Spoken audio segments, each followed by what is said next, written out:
નમસ્કાર દર્શક મિત્રો, @ગુજરાતમાં આપનું સ્વાગત છે। ગુજરાતના રાજકારણમાં એક મહત્વપૂર્ણ અને વ્યૂહાત્મક ઘટના બની છે। ગુજરાતના રાજકારણમાં એક મહત્વપૂર્ણ સંગઠનાત્મક પગલું લેવામાં આવ્યું છે। સત્તારૂઢ ભારતીય જનતા પાર્ટીએ ગુજરાતમાં પોતાના સંગઠનને ફરી એકવાર સજ્જ કરી દીધું છે।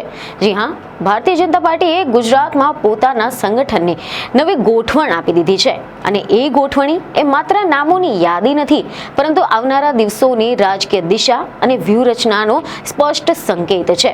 આ કોઈ સામાન્ય જાહેરાત નથી, પરંતુ પાર્ટીના ભવિષ્યની દિશા, કાર્યશૈલી અને આવનાર રાજકીય પડકારોને ધ્યાનમાં રાખીને કરવામાં આવેલી સંકલિત અને વિચારપૂર્વકની રચના છે। ગુજરાત પ્રદેશ ભાજપ દ્વારા 106 સભ્યોની નવી પ્રદેશ કારોબારીની જાહેરાત કરવામાં આવી છે।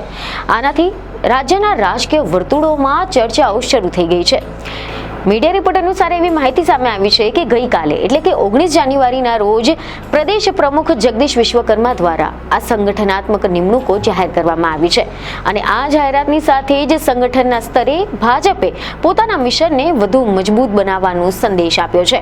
ભારતીય જનતા પાર્ટીના બંધારણ અનુસાર પ્રદેશ અધ્યક્ષ અને પ્રદેશ હોદ્દેદારો સહિત કુલ 106 સભ્યોની પ્રદેશ કારોબારી રચાઈ છે અને આ બંધારણીય માળખા મુજબ પ્રદેશ હોદ્દેદારોની જાહેરાત આના અગાઉથી જ થઈ ચૂકી છે, જ્યારે હવે બાકી રહેતા જે સભ્યો છે તેમની નિમણૂક કરીને આખું જ માળખું પૂર્ણ કરી દેવામાં આવ્યું છે અને આ નવી રચનામાં કુલ 79 કારોબારી સભ્ય અને 27 પ્રદેશ હોદ્દેદારોનો સમાવેશ કરવામાં આવ્યો છે અને આની સાથે જ 26 જેટલા વિશેષ આમંત્રિત સભ્યોની પણ જાહેરાત કરવામાં આવી છે। ખાસ કરીને વિશેષ આમંત્રિત સભ્યોની પસંદગી જે કરવામાં આવી છે આ દર્શાવે છે કે પાર્ટી સંગઠનને માત્ર સંખ્યાત્મક રીતે નહીં, પરંતુ ગુણવત્તામય રીતે પણ મજબૂત કરવાનો પ્રયાસ કરી રહી છે। અનુભવ, વિશેષ જ્ઞાન અને સંગઠનાત્મક કુશળતા ધરાવતા નેતાઓને આ શ્રેણીમાં સ્થાન આપવામાં આવ્યું છે। જો કે એવી ખબરો છે કે પ્રદેશ હોદ્દેદારોની જાહેરાત આના અગાઉથી થઈ ચૂકી હતી, જ્યારે હવે બાકી રહેતા કારોબારી સંખ્યા જે સભ્ય છે તેમને સંગઠનાત્મક નિમણૂક કરવાની પૂર્ણ કરી દેવામાં આવ્યું છે અને આની સાથે જ વિશેષ આમંત્રિત સભ્યોની પણ પસંદગી જાહેર કરી દેવામાં આવી છે। સંગઠનાત્મક દ્રષ્ટિએ જોવામાં આવે તો પ્રદેશ કારોબારી પાર્ટીનું એન્જિન રૂમ માનવામાં આવે છે અને અહીંયાથી જ નીતિ, કાર્યક્રમો, ચૂંટણીની તૈયારી, જનસંપર્ક અને કાર્યકર્તાઓના સંકલનનો માર્ગ નક્કી કરવામાં આવતો હોય છે। ગુજરાત ભાજપે આ વખતે રચનામાં સંતુલન રાખવાનો પ્રયાસ કર્યો છે।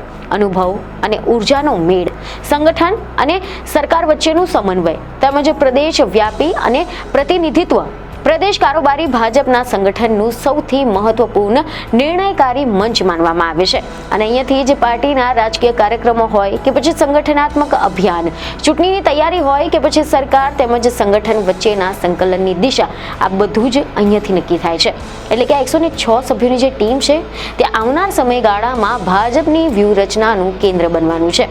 વિશેષ આમંત્રિત સભ્યોની નિમણૂક પણ એટલી જ મહત્વની માનવામાં આવે છે, કારણ કે પાર્ટીના વિવિધ મોરચાઓ, વિશેષ ક્ષેત્રોમાં અનુભવ ધરાવતા નેતાઓ અને સંગઠનને માર્ગદર્શન આપી શકે તેવા ચહેરાઓને આ શ્રેણીમાં સ્થાન આપવામાં આવ્યું છે। આ પગલું ભાજપની તે રણનીતિ દર્શાવે છે જેમાં માત્ર હોદ્દા નહીં, પરંતુ કાર્યક્ષમતા અને માર્ગદર્શનને પણ પ્રાથમિકતા આપવામાં આવે છે। ગુજરાત ભાજપ દ્વારા કરવામાં આવેલી આ તમામ નિમણૂકોમાં પ્રદેશીય સંતુલન, સંગઠનનો અનુભવ અને વિવિધ સામાજિક સમૂહના પ્રતિનિધિત્વનો ખાસ ધ્યાન રાખવામાં આવ્યું છે। પાર્ટી માટે કાર્યકર્તાઓ હંમેશા કેન્દ્ર સ્થાને રહ્યા છે અને આ નવી કારોબારીમાં કાર્યકર્તાઓને જવાબદારી સોંપીને નીચેના સ્તર સુધી સંગઠન મજબૂત કરવાનો સંદેશ આપવામાં આવ્યો છે। તો બીજી તરફ કેટલાક મીડિયામાંથી એવા પણ અહેવાલો સામે આવ્યા છે કે આ અંગે કેટલાક રાજકીય વિશ્લેષકો માને છે કે આ જે સંગઠનાત્મક ગોઠવણી છે તેનો સીધો જ સંબંધ આગામી ચૂંટણી ચક્રની સાથે છે।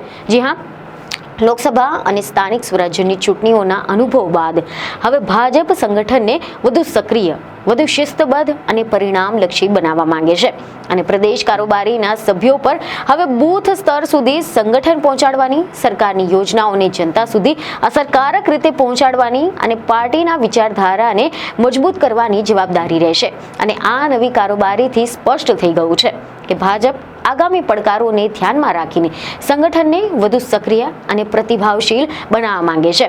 સંગઠન મજબૂત હશે તો જ સરકારની યોજનાઓ જનતા સુધી પહોંચશે અને એના માટે કાર્યકર્તાઓની ભૂમિકા કેન્દ્ર સ્થાને છે।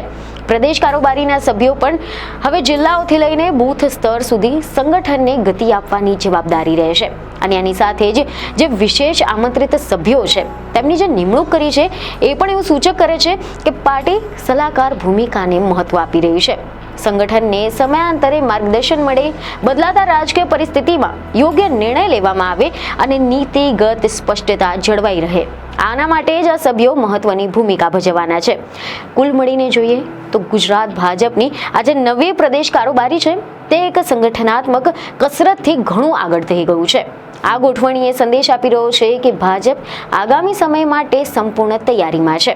સંગઠન મજબૂત કરે છે, કાર્યકર્તાઓને સક્રિય કરી રહી છે અને નેતૃત્વ સ્પષ્ટ કરી રહ્યું છે. આવી સંગઠનાત્મક ગોઠવણી આગામી સમયની ચૂંટણીની તૈયારી, જનસંપર્ક અભિયાન અને પાર્ટીના આંતરિક સમન્વય માટે આધારશીલ બની રહેશે. ગુજરાત ભાજપે સ્પષ્ટ કરી નાખ્યું છે કે સંગઠન એ જ તેની સૌથી મોટી તાકાત છે અને એ તાકાતને સમયસર નવી દિશા આપવી જરૂરી છે. આ રીતે 106 સભ્યોની નવી પ્રદેશ કારોબારી માત્ર એક જાહેરાત નથી, પરંતુ ભાજપના આગામી અધ્યાયની શરૂઆત છે. સંગઠન, સંકલન અને કાર્યક્ષમતાની આ ત્રિવેણીની સાથે ગુજરાત ભાજપ ફરી એકવાર મેદાનમાં સંપૂર્ણ તૈયારીની સાથે ઉતરવાનો સંદેશ આપી રહ્યો છે. મહત્વનું છે કે ગુજરાતના રાજકારણમાં આ જાહેરાત પછી હવે નજર રહેશે એ વાત પર કે હવે આ નવી પ્રદેશ કારોબારી કેવી રીતે જમીન પર કામ કરે છે અને સંગઠનને કેટલી ઝડપે ગતિ આપે છે અને આવનાર રાજકીય પડકારોને કેવી રીતે સામનો કરે છે. આ નવી રચનાએ સ્પષ્ટ કર્યું છે કે ભાજપ માટે સંગઠન એસેની સૌથી મોટી તાકાત છે અને એ તાકાતને સતત નવેસરથી ઘડવામાં પાર્ટી કોઈ પણ કસર છોડવા તૈયાર નથી. તો હવે આ અંગે તમારું શું કહેવું છે તમને કમેન્ટમાં જરૂરથી જણાવો. બીજને ખબરો સાથે ફરી મળીશું. ધન્યવાદ.